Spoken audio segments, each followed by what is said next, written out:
तो हम जब खुद ढो रहे हैं, हम दूसरे को कैसे कहेंगे कि तुम ये छोड़ो, ये गलत है, ये व्यवस्था ठीक नहीं है। मेरा इशारा समझ रहे हैं ना आप लोग? डिटेल में और बताएंगे। तो हमें 3 तरीके बताए वैचारिक रूप से। हम ऐसे महानायकों के विचारों को सही अर्थ में समझें और सही अर्थ में उसको लोगों को समझाएं। वैचारिक क्रांति, विचारों की क्रांति। बुद्ध ने विचारों की क्रांति की। कोई लड़ाई नहीं लड़ी, कोई संघर्ष नहीं किया, कोई आंदोलन नहीं चलाया, कोई धरना प्रदर्शन नहीं किया और पूरे सिस्टम को बदल दिया। कबीर ने उस समय आंदोलन किया जब बादशाह होते थे, राजा महाराजा होते थे, सर गर्दन उड़ा देते थे, उन पे कोई वो नहीं था, लेकिन ललकारा, सबको ललकारा, हिंदू को, मुसलमान को, सबको ललकारा। रैदास ने उनके बीच में, ब्राह्मणों के बीच में इतना बड़ा संघर्ष किया। गुरु घासीदास, पेरियार, रामा स्वामी नायकर, छत्रपति साहू जी महाराज, ज्योतिबा फुले, सबने संघर्ष किया, सबने कर्ज अदा किया। बाबा साहब ने भी कर्ज अदा किया।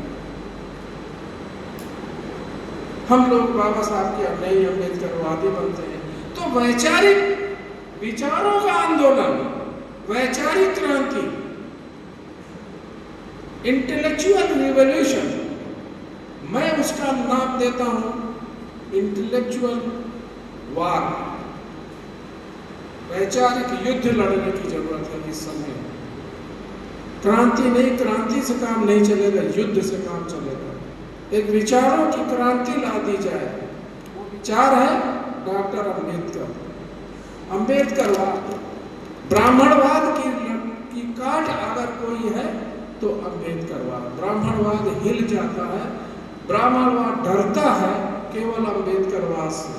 आप लोग अगर सही अम्बेडकरवादी बन जाओ जिस दिन, इस देश में ये लोग थर थर कांपेंगे, आपके पैर छुएंगे, उल्टी व्यवस्था हो सकती है।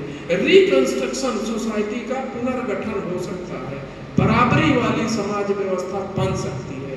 रिकंस्ट्रक्शन ऑफ द सोसाइटी बाबा साहब ने कहा है।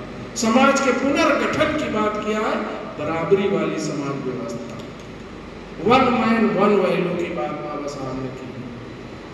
ये सिस्टम लागू हो सकता है। तो पहला सिस्टम पे बैंक का क्या है? इंटेलेक्चुअल रिवॉल्यूशन, वैचारिक क्रांति। विचारों के माध्यम से आप सबका जवाब दे सकते हो। जो नैरेटिव गढ़े जा रहे हैं इस समय, तरह तरह के आलोचनाएं की जा रही हैं, उनका जवाब आप दे सकते हो।